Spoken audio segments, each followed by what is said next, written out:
History of Persia is a Hopful Media podcast production. This holiday season, give yourself the gift of quick, easy, flavorful, and nutritious meals. Factor is America's #1 ready-to-eat meal delivery service, and they can help you eat well for breakfast, lunch, and dinner. Factor meals are chef-prepared, dietitian-approved, and delivered to your door, ready to eat. So you can save time and stay healthy while staying on top of all your holiday responsibilities.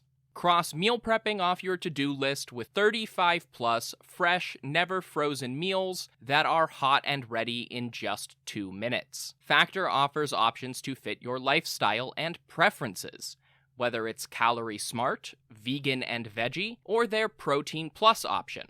This December, get Factor and enjoy eating well without the hassle. Just choose your meals and enjoy. Head to factormeals.com/Persia50 and use code Persia50 to get 50% off. That's code Persia50 at factormeals.com/Persia50 to get 50% off. This podcast is brought to you by Royal Fratricide. Attention, princes and kings! Does your empire have 1 million or more subjects? Do you feel like you would do a better job of leading the wayward masses than your idiot brother? Or perhaps you know that he has no right to rule because you were born at a better point in your father's life. Well then, I have a deal you can't pass up. Royal Fratricide. Simply attach 1 bottle of fratricide to the end of your spear and apply it liberally to any siblings you think might threaten your ability to claim the throne. Whether they have your father's favor, a cohort of annoying priests, or just bother you sometimes, Royal Fratricide will secure your position in the history books. Go to historyofpersiapodcast.com/Royal Fratricide and use promo code BROTHERS to get 10% off your kingship today. Royal Fratricide does not take responsibility for any coups, plots, or usurpations resulting from use. This ad is to be considered parody. Hopful Media does not endorse X sides of any sort. Please stab responsibly.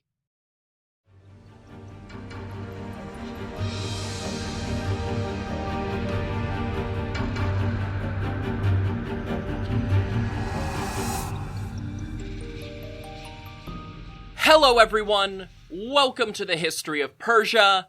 I am Trevor Cully, and this is episode 100. Wow. Just wow. On one hand, I genuinely can't believe I made it here.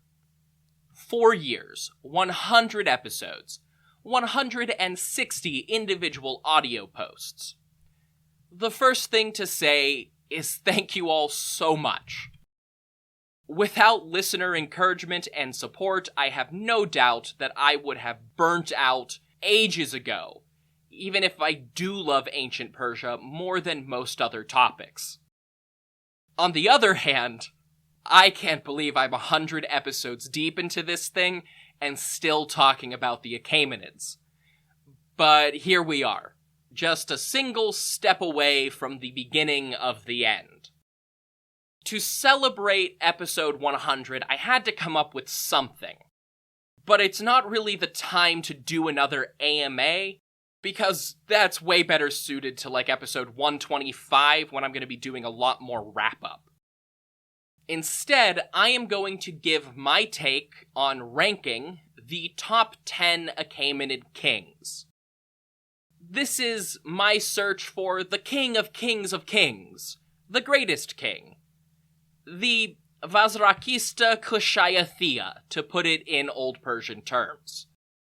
But of course, it wouldn't be me unless I went more in depth than even I think is necessary.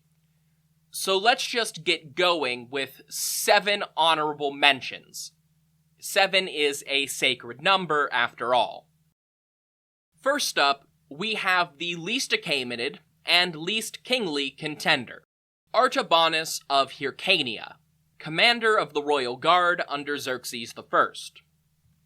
Artabanus was neither an Achaemenid nor a king per se, which is why he's the very first one to get out of the way. Yet he also did a much better job of actually claiming control of the empire than our other honorable mentions. He also attempted to be king, at least according to a few Greek sources.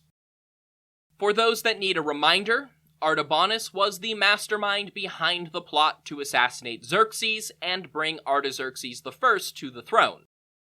For 7 months, he acted like an unofficial regent to Artaxerxes and the de facto power behind the throne. Finally, a counter-conspiracy of some of the original conspirators who opposed Artabanus's plan to crown himself revealed the truth of Xerxes' death. This ultimately led Artaxerxes I to kill Artabanus and stage a battle against his sons. Artabanus sort of pairs with Hystaspes, Artaxerxes I's elder brother who ruled as satrap of Bactria and briefly challenged him for power only to be defeated. I bring him up because, frankly, he qualifies just as much as most of these honorable mentions who are officially counted as kings. Next up, we have everyone's favorite golden child, Cyrus the Younger. I called him King Cyrus III and did a whole live show about him being king in an alternate timeline. Of course, he gets a shout-out. Of our more dubious honorable mentions, Cyrus the Younger came closest to succeeding on a number of occasions. He had some of the most powerful provinces in the empire behind him, functionally occupied the entire western half, and very nearly won the throne in the Battle of Cunaxa. While Cyrus the Younger never actually got a chance to sit on the big seat, he was a genuine contender, and by all accounts ruled as king in all but name from Sardis. To a certain degree, he's like a more successful version of Artabazanes, the eldest son of Darius the Great, who challenged Xerxes I's right to rule, once again from the satrapy of Bactria. While Cyrus claimed the right to rule as the firstborn after his father became king, Artabazanes claimed his right through straightforward primogeniture.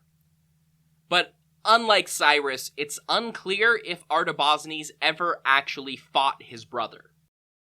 Sticking with Darius II's family, we have the trio of Xerxes II, Sogdianus, and Arsaces. Probably in reverse order if I were to actually rank them. Xerxes II, the only full-blooded Persian son of Artaxerxes I, oversaw his father's funeral preparations in 424, and that's it. He ruled for a grand total of 45 days before his probably elder half-brother Sogdianus had him and his mother murdered. Xerxes II's influence never extended beyond Parsa itself, but he was also the most legitimate Achaemenid heir at the time. Sogdianus ruled for 6 months after killing his brother, and most of that time was preparing for a civil war that never came. His brother Ochus, now calling himself Darius II, was proclaimed king in Babylon and had the backing of Armenia, Babylonia, Egypt, and Media.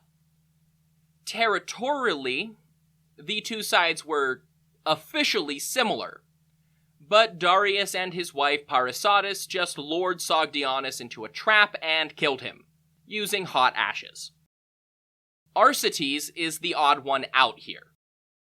Ctesias presents Xerxes II and Sogdianus as proper kings and gives the lengths of their reigns, and forever after, historians have followed that lead. He doesn't do this for Arsaces, maybe because the other two actually ruled Parsa or claimed the power before Darius II beat them. Despite all of that, Arsaces was also a son of Artaxerxes I and challenged Darius for power from his own base in Assyria soon after Sogdianus' death. By all metrics, besides actually being in the home province, he's at least the equal of Xerxes II, and frankly, a more competitive person to put on the list. Arsaces at least won a few battles. The penultimate honorable mention goes to King Artaxerxes V, the very last Achaemenid to claim the royal titles. I suspect a lot of people don't know exactly who I'm talking about here, and I think you'll enjoy the surprise when I get to it. So I'm not going to say much here, but suffice to say that Artaxerxes V was a king on the run, fleeing from Alexander the Great until he was betrayed and murdered by his nominal allies. No, this is not an alternate name for Darius III.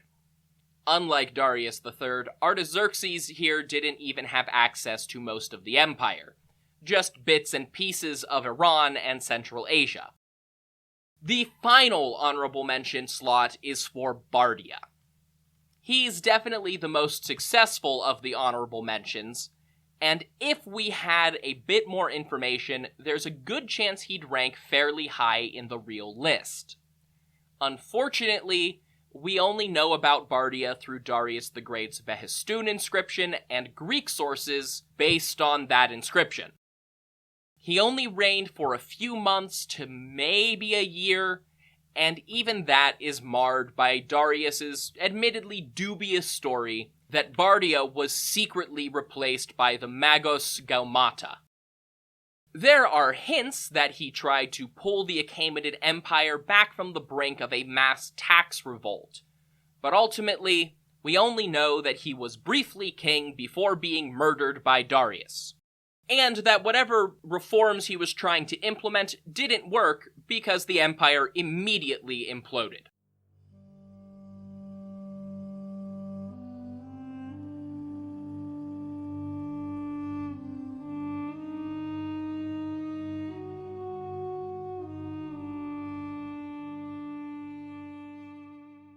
Happy New Year, everyone!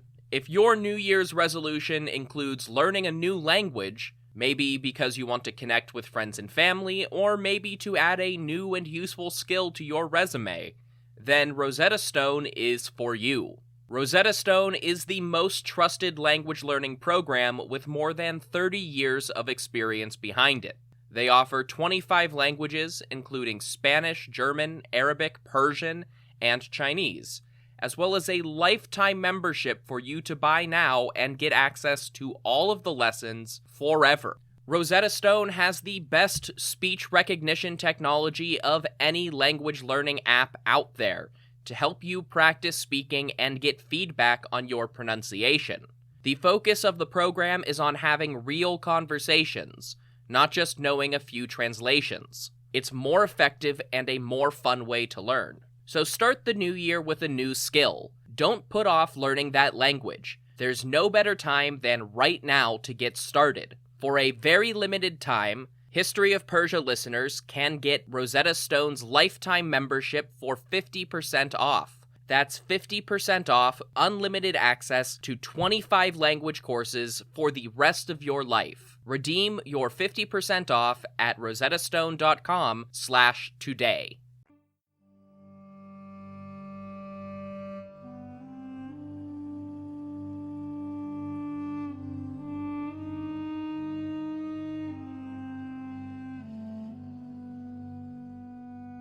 Now that brings me to the true top 10, the kings of kings of kings. Number 10 goes to Artaxerxes IV.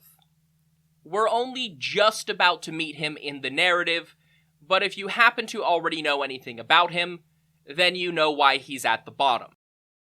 After Artaxerxes III and his sons were all murdered, spoilers, the only survivor was Arsaces, the youngest of Artaxerxes III's sons. The eunuch Bagoas made him a puppet king, which coincided with the crucial moment of Philip II of Macedon launching an invasion of Anatolia, and there was absolutely no royal response. After a couple of years on the throne, Artaxerxes IV was nearing his majority and started trying to make contacts with other members of the court to oust Bagoas, only for Bagoas to kill him too. If we had more information about Bardia, they would definitely be switching places. Number 9 goes to Darius III. Technically speaking, we have already met him, but again, I don't know if many people know his backstory, so I'm gonna downplay it for surprise sake. Between Artaxerxes III murdering his own brothers and then Bagoas murdering all of his sons, the eunuch had to go all the way back to the descendants of Darius II to pick a suitable puppet. He had tons of options at this point through Darius's daughter's lineage, and apparently chose poorly. Darius III quickly had Bagoas executed, put down a revolt in Egypt, and started putting a very fragile empire back together again. Unfortunately, he made a couple miscalculations in dealing with Macedon. Darius III is, of course, the arch-nemesis of Alexander the Great, and based on the epithets there and general knowledge, you can guess how it goes. Darius III was off to a good start. In any other political situation, or even with a slightly less competent king of Macedon, he had the potential to usher in a new era of Achaemenid stability. It just was not to be. 8 and 7 were a toss-up. It came down to two options with great triumphs and terrible disasters on their resumes, both of which resulted in mass destabilization of the empire. It was a very hard decision for me. But ultimately, the number 8 spot goes to Artaxerxes II. His reign starts with a success story. He endeared the people to him over the course of 4 mostly peaceful years. Then he defeated Cyrus the Younger at Cunaxa, ending a civil war before it could escalate and preserving the line of succession. He followed up with the war against Sparta, first successfully using financial pressure to heat up the Corinthian War and force the Spartan king Agesilaus out of Anatolia. Then he kept up the pressure on the anti-Spartan side for years. It went on longer than desired, but eventually, just as it looked like Sparta would crumble, Artaxerxes made a play to prevent any new hegemon from emerging. He backed Sparta in the final confrontation, bringing the war to an end and allowing Persia to dictate the king's peace. All of that is well and good, and look, I'm not gonna ding Artaxerxes for Egypt going into revolt, or Cyprus going up in flames under Evagoras. If we want to blame a specific king, both of those events started in 401, which makes them more Cyrus the Younger and Darius II's faults. However, Artaxerxes II kept throwing these half-hearted attempts at both targets, all through the 390s to 370s. No fewer than 5 Persian armies dashed against the rocks of undermanned, undersupplied, and underprepared wars, trying to open a second theater in the Aegean with no navy. Maybe you can forgive it in the 90s, but by the 370s, Egypt was multiple pharaohs deep into independence. It took the full force of the newly conquered empire to take Egypt the first time, and Artaxerxes kept half-heartedly throwing his satraps at it. That last point is the real disaster. The man burned through governors for the slightest insubordination in supposedly autonomous military commands, and seems to have started executing underprepared subordinates for failing to win wars they simply didn't have the capacity to fight. Rather than taking charge and directing things himself, Artaxerxes II allowed the military capacity of these autonomous satraps to balloon out of control, even after direct threats to their territory were settled. Yet, he still threatened their lives for failure. It was a recipe for disaster.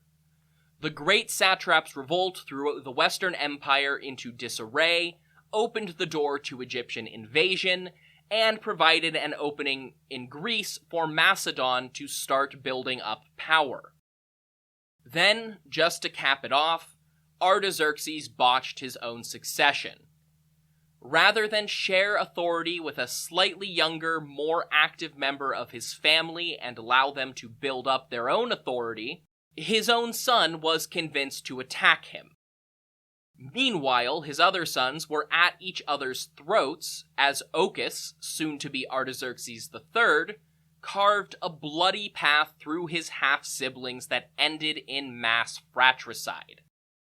Artaxerxes III was able to reel things in, but his father had left the empire on the precipice of multiple disasters. 7 then goes to Cambyses. Technically Cambyses II, but I didn't include the pre-imperial kings in my ranking.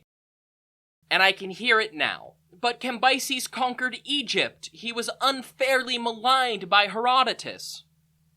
That's all true. Though, not being a psychopath and destroying your newly conquered province is really just a net 0. It's been a while, 4 full years, so here's the refresher. Cambyses was the eldest son of Cyrus the Great, the first man to inherit the Persian Empire. We don't know much about the first 5 years of his rule, but it seems that he consolidated his father's gains, probably including getting revenge against the Saka who killed Cyrus. Cambyses then embarked on the conquest of Egypt, first by constructing the original Persian navy and taking control of Cyprus, then the invasion of Egypt itself. He brought the Egyptian admiral Wejehoreznet over to his side, and with Egypt's ports and ships open to Persia, Cambyses swiftly besieged the fortress of Pelusium, including the famous and likely untrue story of using cats as shields to dissuade the Egyptian spears. Then it was off to Memphis, which he besieged and captured, taking the pharaoh Psamtik III as prisoner. Psamtik was shown amnesty in exchange for surrender, while Cambyses conquered northern Nubia, but the ex-pharaoh soon led a revolt which failed and ended in his own execution. It all sounds great, but Cambyses soon got word that his brother Bardia had usurped the throne back in Persia and set off to deal with that in 522, only to die of more or less natural causes in Syria. Why had Bardia rebelled, and why is Cambyses so low on the list? Well, because the empire exploded. Sure, it didn't happen until Darius killed Bardia, but Greek references to tax amnesty and Darius's reference to restoring places of worship strongly suggest that something was up. Everybody rebelled all at once, apparently trying to break away from an empire that was draining their finances after 30 straight years of conquest. Cambyses did exactly what was expected of him, but that was not the best policy for imperial stability. Runaway noble independence, loosely defined obligations, and unevenly distributed tribute burdens were pushing the empire towards chaos, and Cambyses did nothing to mitigate it. If anything, he made it worse. The only reason Cambyses ranks above Artaxerxes II is the fact that his conquest of Egypt did make it easier for later kings to defeat Egyptian rebels, and the addition of Egypt was a major boon to the empire for the rest of its history. A boon which Artaxerxes II did not take seriously enough. 6 and 5 were also a bit of a debate, mostly because they are father and son, and it's hard to decide how much of what was going on in Greece by the 460s should be blamed on one or the other. Ultimately, though, Xerxes I just ranks a bit lower. Xerxes, like so many others in these lower tiers, got off to a good start. He defeated an Egyptian revolt and a Babylonian revolt and a fraternal revolt. He built most of Persepolis. He added the men of Akuphakia and the Dahai to the imperial territory lists. Xerxes did some good stuff. he was generally good for the empire overall. Though admittedly, beating an Egyptian revolt is really another net neutral, because the only king who lasted more than 2 years to not do that, aside from Cyrus for obvious reasons, was Artaxerxes II. The general trend of Achaemenid studies for 40 years has been downplaying Xerxes' invasion of Greece. That is starting to turn around now, and for good reason. No, it didn't disrupt the whole empire, but the Persian Empire was effing massive. Almost nothing disrupted the whole thing. However, Xerxes' invasion and its consequences wildly disrupted the Western Empire for the rest of imperial history. There is very direct cause and effect between Xerxes setting out in 481 through to the Peace of Callias in 449. Massive foreign support for Egyptian rebels, constant raiding and piracy around Cyprus and Phoenicia, repeated invasions and loss of territory in Anatolia, the first territorial losses in Persian history. And not just the first. Xerxes' defeat resulted in the largest territorial loss outside of the conquest of the whole empire by Alexander the Great. The Persian fleet was destroyed 3 times at Salome, Mycale, and Eurymedon. The initially successful invasion of Greece was a disaster in the end that probably could have been prevented if they just held a line at Thebes for a few years instead of pushing to Athens the second time. It led to the loss of not just Greece, but Macedon, Thrace, the Black Sea coast, many islands conquered by Cambyses and Darius, and huge swaths of Hellenized Anatolia, cutting Persian access off from the coast. Fortunately for Xerxes' ranking, he held the empire together and kept the interior peaceful, even as the Greeks beat his head in on the Western Front.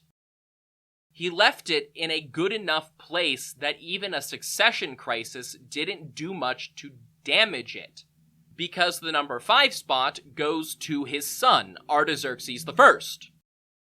You'll notice a trend here. The upper tier of great kings, the greatest kings, follow the opposite trend from their lower-ranked compatriots. Artaxerxes I started in a precarious position. He was young, just about 25. His father was assassinated in the night, and he woke to find himself surrounded by the most powerful nobles at court. He was told it was his eldest brother's fault and oversaw the subsequent execution. For 7 months, Artabanus ruled as de facto regent, see the beginning of this episode, and out west the Greeks were still pillaging his coast.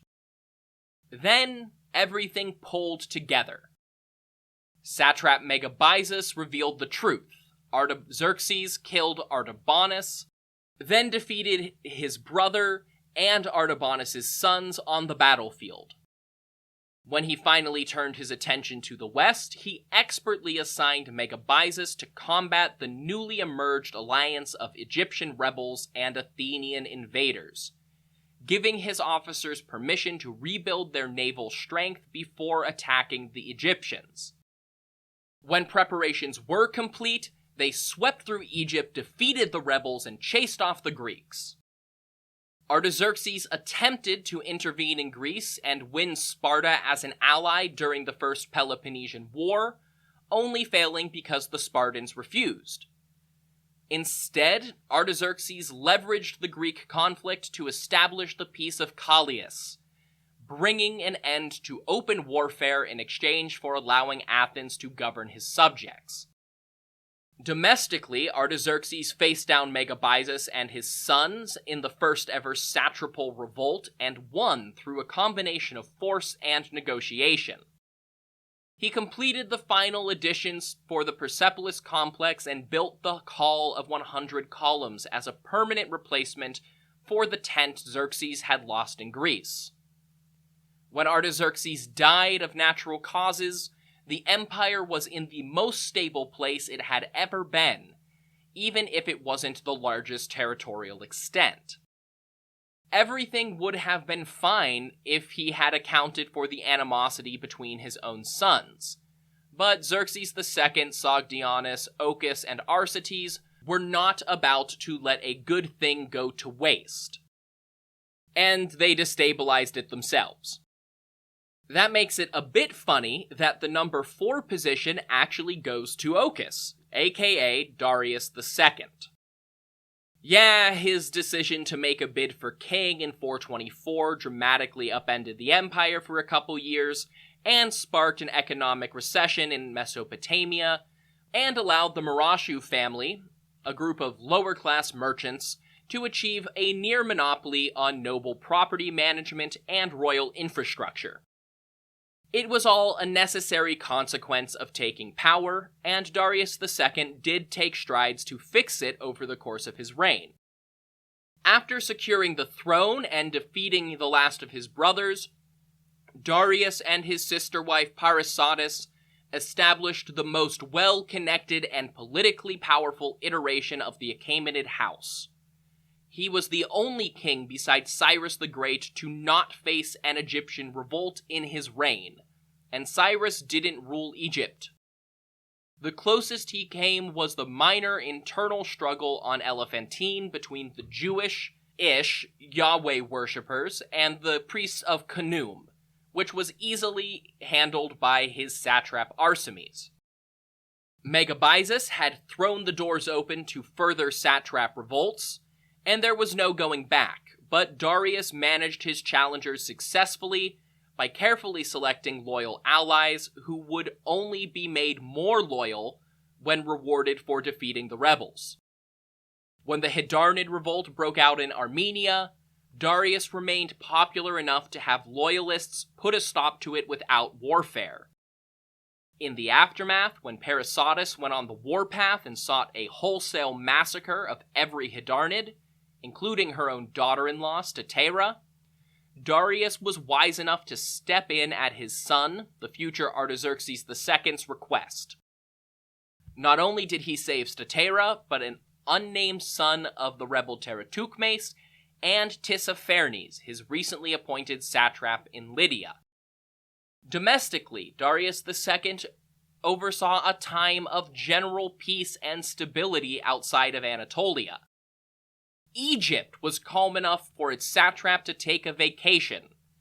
In Babylon, when it became clear that the Marashu had exceeded their station, Darius and Parysatis' friends and allies orchestrated their downfall, and assumed direct control over formerly Marashu assets.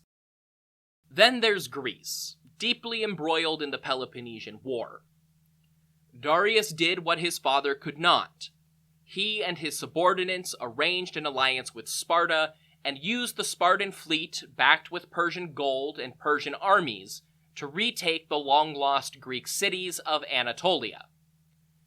Despite the rampant politicking of the satraps, Darius accepted the embassy from Sparta when it arrived at court and heard them out, deploying his highly intelligent, if young and untested son Cyrus, to oversee operations in the Ionian War. With both his private funds and the resources assigned by his father, Cyrus helped the Spartans orchestrate a decisive anti-Athenian victory, which paved the way for Sparta to sack Athens itself and establish what was supposed to be a long-lasting alliance. Of course, Cyrus the Younger and Artaxerxes II both ensured that it would never happen, but Darius left a better situation than he had been given, with all of Cambyses' empire once again in Persian hands. Number 3. The Lauriston Bronze Medal goes to Artaxerxes III. I'm assuming, if you're listening to this, his story is fresh in your mind, seeing as technically I still have an episode or two left in that narrative. Artaxerxes III inherited an empire in flames, admittedly some that he lit himself when he assassinated his brothers. He sat down on the throne immediately after returning from a successful campaign to repel the Egyptian invasion, and had to work out a way to smother the ashes of the great satrap's revolt. Artaxerxes III looked back to his father and grandfather's reigns, probably even his great-grandfather, and immediately noticed a consistent theme in the worst rebellions: mercenaries. For more than a century, the Western satraps had free rein to employ their own armies on the basis that it would defend the empire from Greek invaders. But Artaxerxes II had established the king's peace, and nobody in Greece in 358 had the capacity to challenge him. Artaxerxes III stripped these satraps of their independence, kneecapping their capacity to revolt. Of course, this backfired briefly with Artabazus, but that conflict allowed Artaxerxes III to prove the veracity of his new tactics by sending royal reinforcements to fight without needing standing mercenaries. The same conflict coincided with the Athenian social war, which gave Artaxerxes III the perfect opportunity to enforce the king's peace, demanding Athens back down and acknowledge the authority of the great king. Then it was off to Egypt. He made a valiant first attempt, building on his father's failures and experiences, but the empire wasn't quite ready. A renewed rebellion, possibly sparked by the same concerns as the Great Revolt, began in Phoenicia, but not only did the great king return to conquer them, Artaxerxes used Phoenicia as a springboard to carry his momentum forward into Egypt, retaking the country as Cambyses had done 150 years earlier. He oversaw the restructuring of the provinces in the west to prevent revolt and foreign interference. He successfully negotiated alliances and peaces with all the powers of Greece. He restored the empire again to Cambyses' borders. Everything was going great. He just made two mistakes. First, he very understandably underestimated Macedon. Philip II was able to expand into a powerful kingdom, one which dominated almost all of Greece and Thrace without contest, and started eyeing up Anatolia. He took advantage of Artaxerxes' focus on Egypt, but the number 3 great king just never got a chance to deal with Philip. We might be able to guess that he would have handled it well. When Philip came too close to the border, Artaxerxes told him to back off, and Philip listened. But then came Artaxerxes III's second mistake.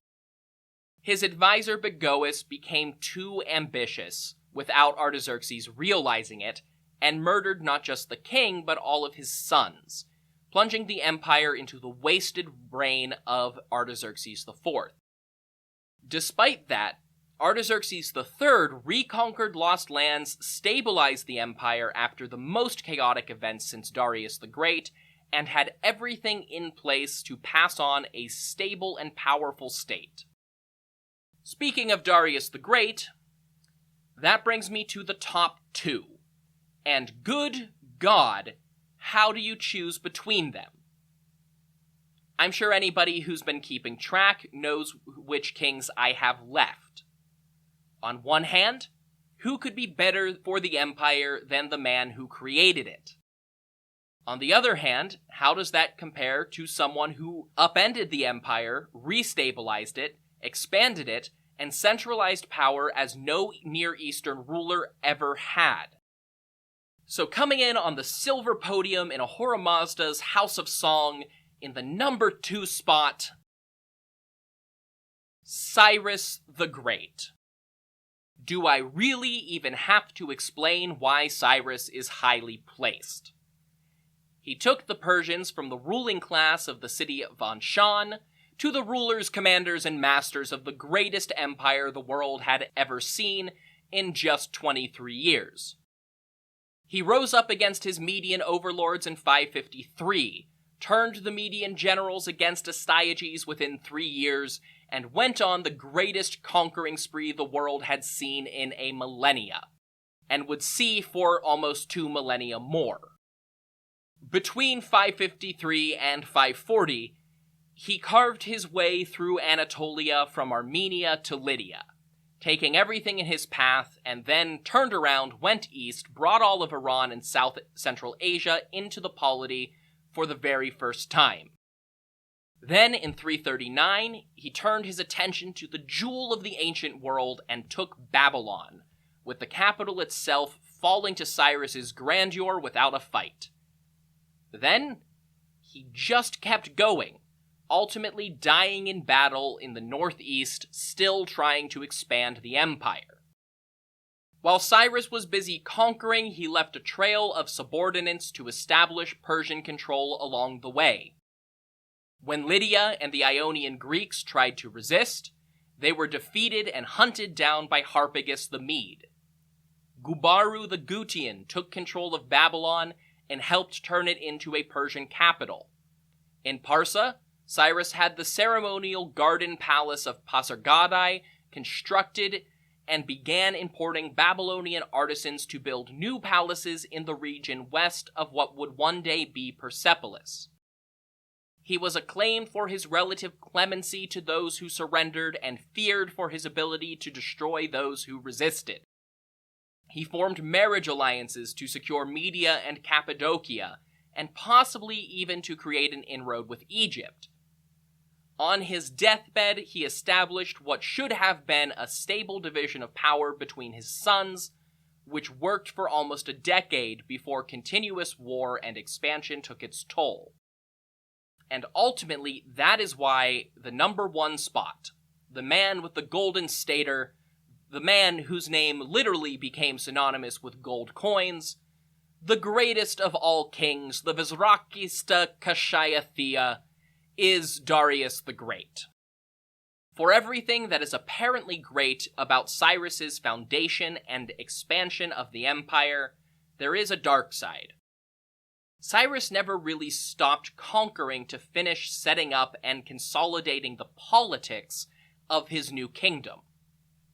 Tribute and style of rule was evidently haphazard, and this eventually led Bardia, or whoever, to usurp Cambyses and try to right some of those wrongs. But that righting upset the Persian nobles who actually ran this new empire. Enter Darius. He and his 6 friends, or more accurately his father-in-law and Gobryas' 6 friends, killed Bardia and triggered a gargantuan civil war and series of secession attempts spanning from Egypt to the Indus, and from Parsa to Margiana. Darius beat them all, and even went on to conquer the rest of the Indus Valley, most of the Black Sea, coastal Thrace, and Macedon. Unlike Cyrus, Darius instituted political and economic reforms to centralize Persian control over his territory. Taxes and tribute were standardized. All but the most willing and petty vassal kings were replaced by Persian satraps. Though it didn't really pan out, he even accepted submission from Athens. Darius took the disparate road networks constructed by 1,000 years of empires and merchants and organized the royal road, branching out from his new capitals in Susa, which he rebuilt from scratch, and Persepolis, which he built from literally nothing aside from a mountain. He produced more than half of the known Achaemenid inscriptions and probably commissioned the invention of the Old Persian script. Darius the Great reconquered and essentially refounded the empire. He established many of the royal titles that his successors used going forward. He established the system of satrapies that defined Achaemenid rule. He probably established the Achaemenid house as the royal family in the first place. He initiated expansion to Europe even if it caused problems down the line, resulting in most of our information about the Achaemenids in the modern world. He really is synonymous with the Persian Empire in almost every category. He was the greatest king of the kings of kings. But life moves on, and next time we are back to discuss the calendar system of the Avesta. Until then, if you want more information about this podcast, go to historyofpersiapodcast.com. That's where you'll find things like my bio, the bibliography, podcast merchandise, and the Achaemenid family tree. You'll also find the support page where you can help out this project financially. That includes one-time donations, affiliate links, and most importantly, Patreon. Also found at patreon.com/historyofpersia. Patreon offers a monthly subscription where you get access to things like bonus episodes, merchandise, discounts, ad-free listening, and reading recommendations. Subscription tiers range from just $1 to $20 and do a lot to keep the lights on. You don't have to spend money to support me, though. You can also do that by leaving a review on your podcast platform of choice, and most importantly of all, telling other people to listen. Independent podcasts live or die by word of mouth, so tell your friends, tell your family, and share on social media. You can find me at History of Persia on Twitter, or History of Persia Podcast on Facebook and Instagram. Until the next time, thank you all so much for listening to History of Persia.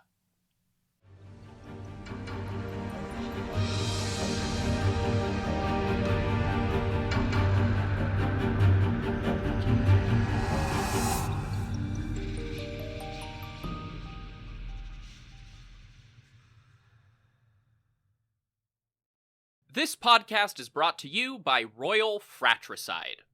Attention, princes and kings! Does your empire have 1 million or more subjects? Do you feel like you would do a better job of leading the wayward masses than your idiot brother? Or perhaps you know that he has no right to rule because you were born at a better point in your father's life. Well then, I have a deal you can't pass up. Royal Fratricide. Simply attach 1 bottle of fratricide to the end of your spear and apply it liberally to any siblings you think might threaten your ability to claim the throne. Whether they have your father's favor, a cohort of annoying priests, or just bother you sometimes, Royal Fratricide will secure your position in the history books. Go to historyofpersiapodcast.com/Royal Fratricide and use promo code BROTHERS to get 10% off your kingship today. Royal Fratricide does not take responsibility for any coups, plots, or usurpations resulting from use. This ad is to be considered parody. Hopful Media does not endorse X sides of any sort. Please stab responsibly.